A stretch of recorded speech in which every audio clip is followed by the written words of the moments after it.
একজন রিকশাওয়ালা সারাদিনের ক্লান্তি নিয়ে একটা হোটেলের সামনে দাঁড়ায়। পকেটে হাত দেয়, আছে মাত্র ৩০ টাকা। ক্ষুধায় পেট চৌচৌ করছে, কিন্তু মুখে সাহস। সে ধীরে ধীরে হোটেলের ভেতরে ঢোকে। বলল, ভাই, ৩০ টাকায় যদি কিছু হয়, একটু ভাত দেন।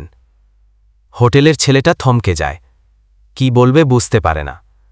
পেছন থেকে ম্যানেজার সব শুনছিল। ম্যানেজার এগিয়ে আসে, চুপচাপ একটা গোটা থালি খাবার এনে সামনে রাখে। বলে, আজকে আপনি শুধু খান, টাকা লাগবে না।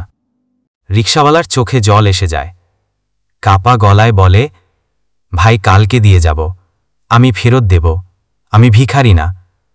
ম্যানেজার হেসে বলে, আজ আমার বাবার মৃত্যুবার্ষিকী। তিনি সবসময় বলতেন, কাউকে খালি পেটে ফেরানো পাপ।